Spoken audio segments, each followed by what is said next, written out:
Welcome to the Intuitive Therapist Podcast with Janis Cohen, therapist, clairvoyant, empath, and medium.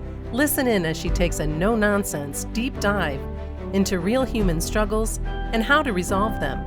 Janis will share channeled information from her spirit guide team, as well as the angels and archangels, to help you master your emotional, physical, financial, and spiritual destiny. And now, Janis Cohen.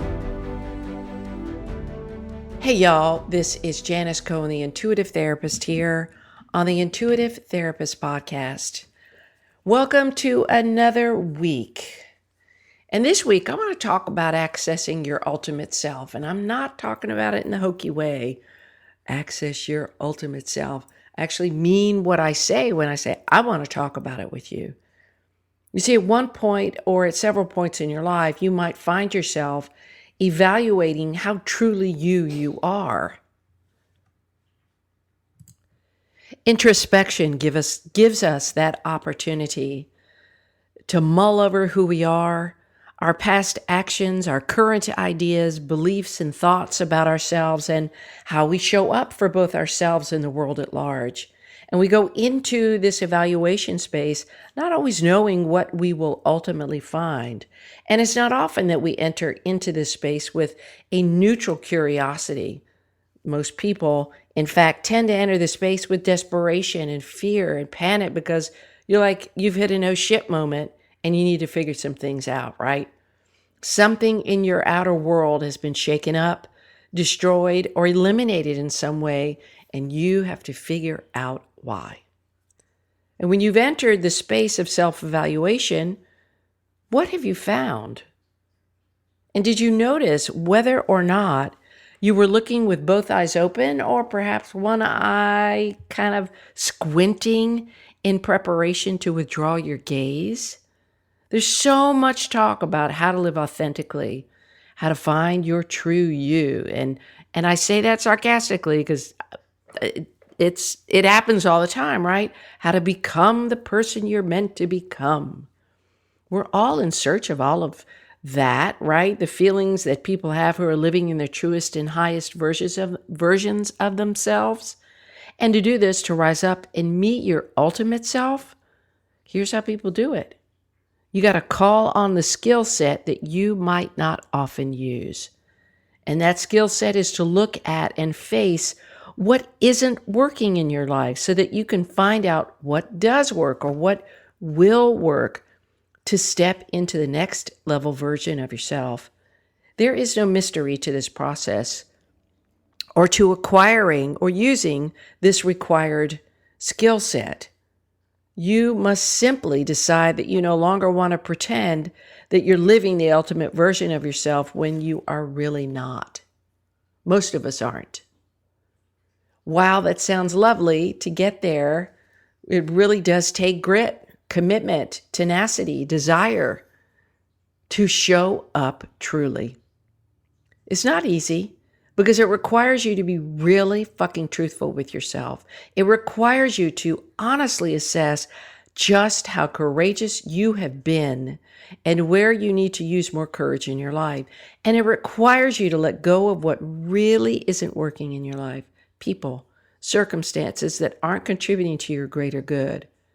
It requires you to surrender to a power greater than you because you know that God's plan is the one you follow, not your own. We recognize our ultimate selves when we tap into the courage to really take stock of who we are and of what we are truly capable. And when we can not only acknowledge our shadow parts, but also, and even more importantly, do something about those shadow parts of ourselves that we find unacceptable, reject-worthy, and shameful, then we tap into the good stuff. Your ultimate self isn't afraid of showing up. Your mind has convinced you, thanks to the ego, that it's way too risky to show up freely. Oh my God, what would people say if I did this? Oh my God, how would I be judged if I showed up like that? Oh my God, oh my God, oh my God. How will I suffer because of outside sources when I decide to live like a person who's truly free? These are the lovely and bullshit thoughts that keep us playing small. How do I know? Because I have said them to myself many times. Many times when the urge to show up fully, freely, openly, not giving a shit, it rises up from my belly. I know I'm not the only one who's felt this. I also know how liberating it feels to truly see myself for who I am. And that's becoming clearer and clearer every day to me.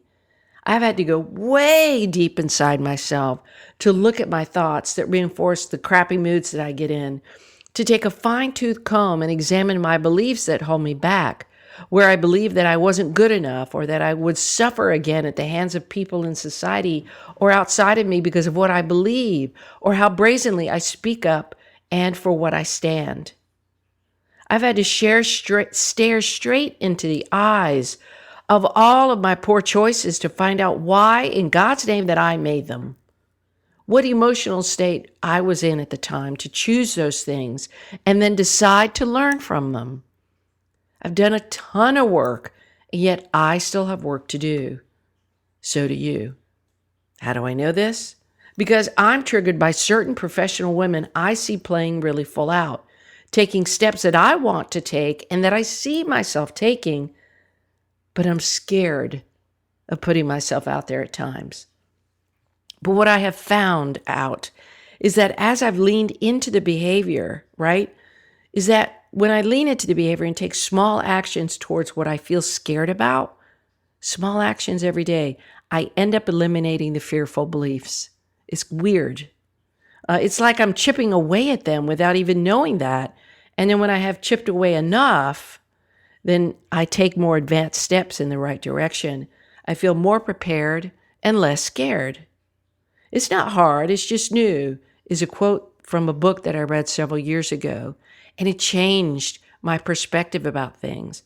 We tell ourselves things are hard, not because they actually are, because we haven't even tried them yet, but because they're just something we haven't tried yet. Does that make sense? So life isn't hard. It's just different and new. And once we make that a normal thing, the new thing, the different thing, the unknown thing, once we make that normal, then it doesn't feel as daunting. Nice, huh? We recognize our ultimate selves when we begin to experience life becoming easier, less confusing, more stable, when decisions are easier to make, when we are far less triggered than we used to be by the behaviors of others, when we can much more easily deal with life's difficulties and not run away. We recognize our ultimate selves when we've established safety within ourselves, realizing that we can trust ourselves implicitly to take risks with confidence in our ability to overcome obstacles and challenges. And we recognize our ultimate selves when we hand over our lives to our Creator in the universe and know that we are employed only by the Creator, not the other way around or in any other way. Any movement towards shining a light on the dark parts of yourself works. Any step you take to feel more confident, certain, courageous is doing the work. Any ownership you take of who you are, what you stand for, and live with the desire to be good to others and to be happy, that's finding your ultimate self too. It can take lifetimes to truly see and step into your ultimate self, but with constant self-awareness and then following your divine guidance about how to level up, you'll get there. And you'll be at the top of your mountain looking around, feeling like you can finally spread your wings and fly. I hope today's episode was helpful. I hope it gave you a sense of knowing how easy it is to really connect to that greatest version of who you are. You may have to face some things that you don't want to, but the minute you start looking, I'm telling you, the sting is far less lethal than you could ever imagine. Far less stingy. I wish you a blessed day, a wonderful week, and as always, live intuitively.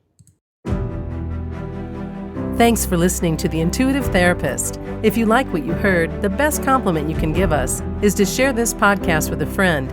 And be sure to give us some stars and a favorable review at Apple Podcasts or wherever you listen in.